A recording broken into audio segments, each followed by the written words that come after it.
A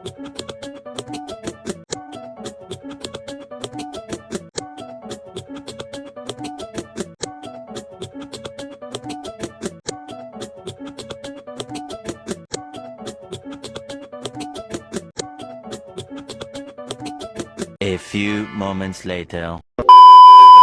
Assalamualaikum warahmatullahi wabarakatuh. Saya Raden Basra Miftahul Jana dari Prodi Manajemen dengan NIM 2892350091 dengan mata kuliah Ekonomi Internasional. Ibu Wina Sari Kusumaning Tias, SIP SEMM. Dan di sini saya akan membawakan topik dengan perdagangan internasional.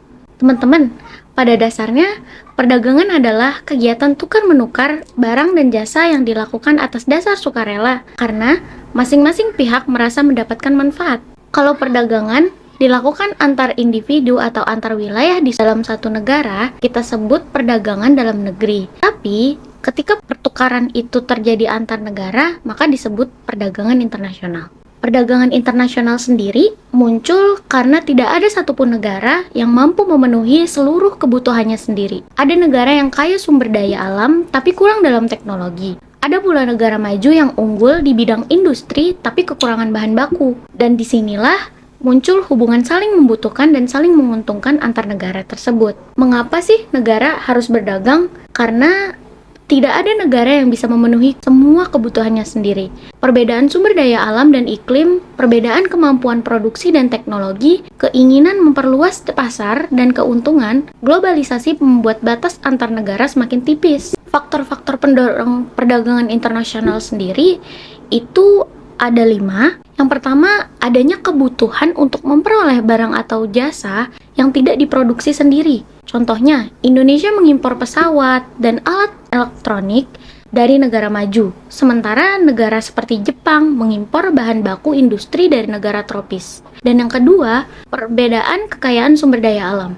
Tiap negara punya kondisi geografis dan potensi alam yang berbeda, sehingga saling melengkapi. Yang ketiga, perbedaan selera masyarakat. Contohnya, Jepang lebih menyukai ikan tuna, sementara Korea Selatan lebih menyukai produk elektronik. Perbedaan selera ini mendorong pertukaran barang antar negara. Keempat, perbedaan iklim yang berpengaruh pada hasil pertanian dan produksi pangan.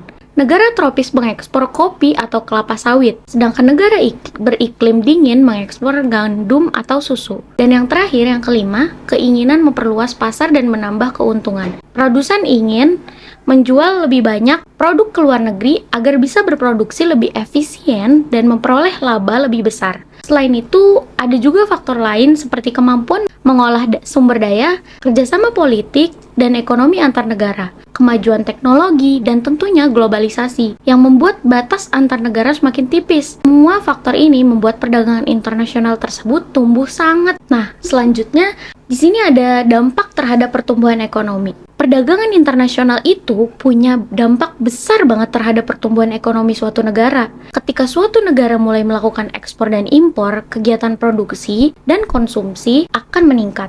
Produsen menjadi lebih efisien karena mereka fokus pada barang yang memang menjadi keunggulan negaranya. Inilah yang disebut spesialisasi. Namun, perdagangan internasional juga memiliki sisi tantangannya sendiri. Kalau pertumbuhan ekonomi hanya terpusat pada sektor ekspor tertentu, terutama yang permintaannya di pasar dunia rendah atau inelastis, justru bisa merugikan. Contohnya, ketika suatu negara terlalu bergantung pada ekspor komoditas primer seperti minyak atau karet, sementara harganya di pasar dunia turun drastis, maka pendapatannya bisa ikut turun loh.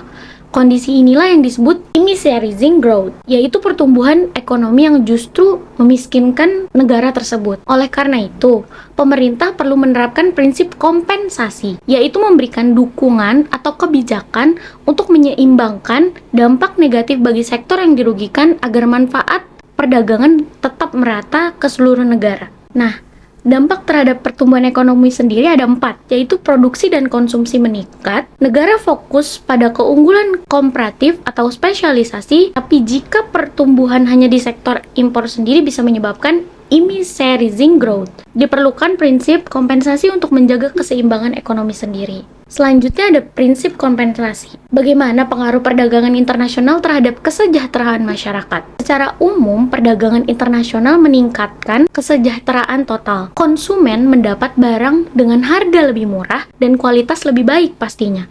Produsen mendapat pasar yang lebih luas dan negara mendapat pemasukan dari ekspor investasi. Namun, efeknya tidak selalu merata. Teori neoklasik mengatakan bahwa perdagangan bisa bebas membantu pemerataan pendapatan antar negara, tetapi kenyataan seringkali justru sebaliknya. Perdagangan global bisa memperlebar jurang antara negara kaya dan miskin serta antara kelompok kaya dan miskin dalam satu negara. Meski begitu, secara keseluruhan, perdagangan internasional tetap memberikan manfaat bersih dan yang positif bagi perekonomian dunia.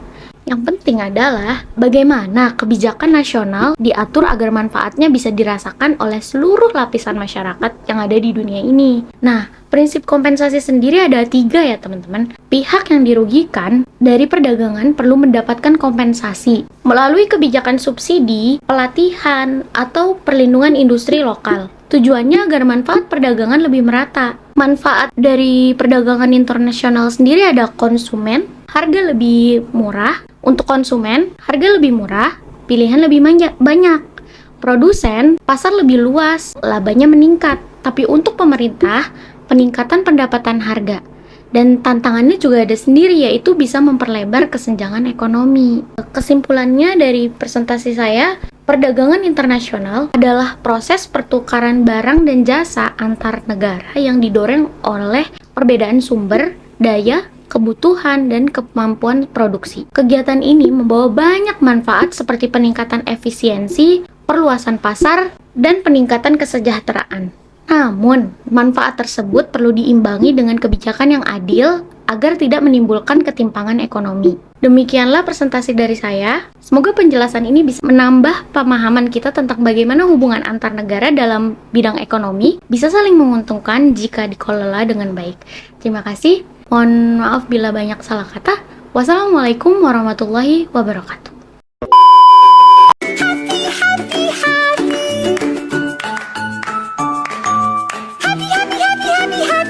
A few moments later.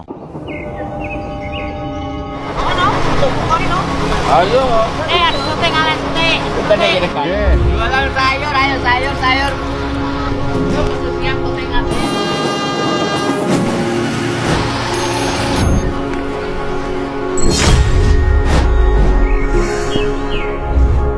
Action Saya Bu. Iya. Rakyat, semoga cepat maju. Oke. Tambah maju ya, tambah maju. Action game. 2000-an. Pete. Dua setengah.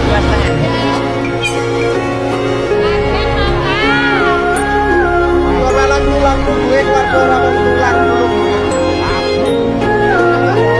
Cukup banget apa laku kurang. Hanya di kabel loh.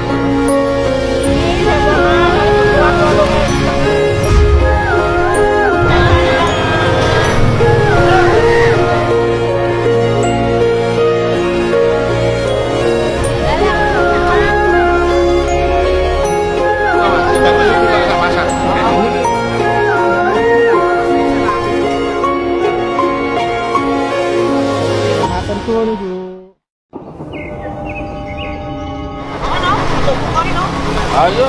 Ada syuting ala syuting. Kita nih dekat. Jualan sayur, ayo sayur. Siang syuting apa?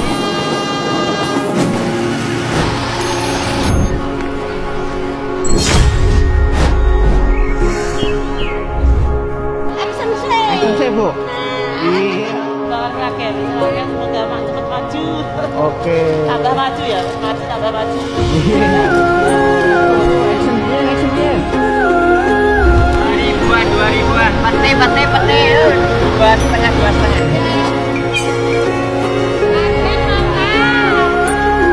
Jualan tulang gue kado orang tulang dulu. Cukup banget apa laku kurang. Hanya di kabel loh.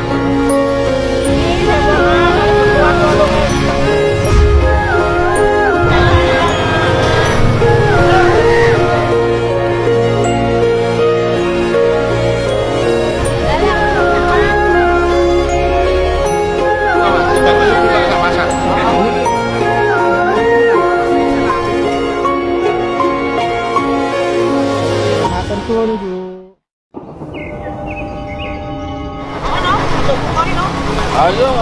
Syuting ale syuting. Jualan sayur, ayo sayur. Siap syuting ale.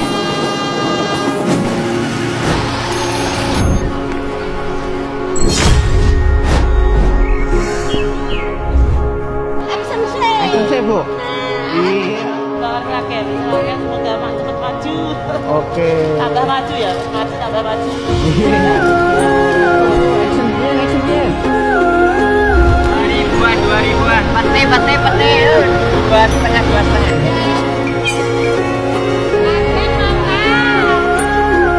Ora lagu duit warga ora wong tulang dulu. Cukup banget apa laku kurang banyune kabeh loh.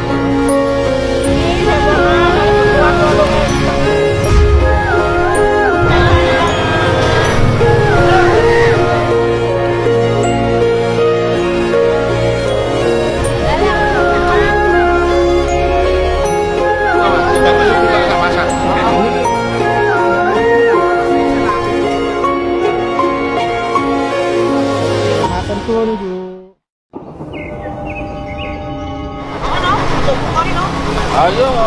Syuting ale syuting. Jualan sayur, ayo sayur. Siap syuting ale.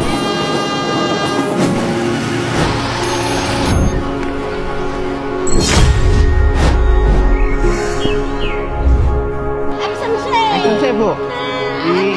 Keluarga semoga cepet maju. Oke. Tambah maju ya, tambah maju. Action dia. 2000-an. Peti. 2,5.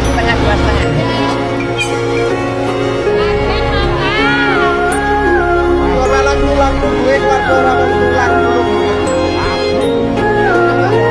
Cukup banget apa laku kurang banyune kabeh loh.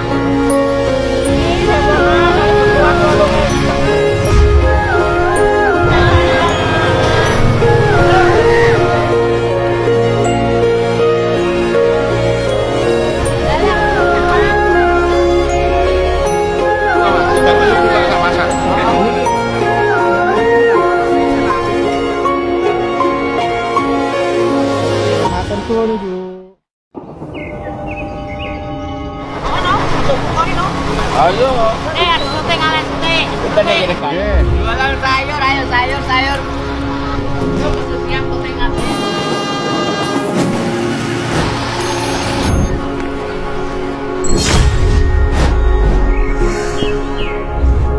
Action Bu.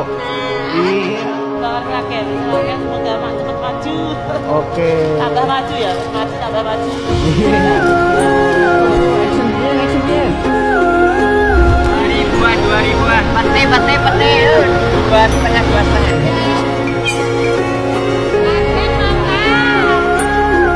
Ora lagu duit warga ora wong tulang dulu. Cukup banget apa laku kurang banyune kabeh loh.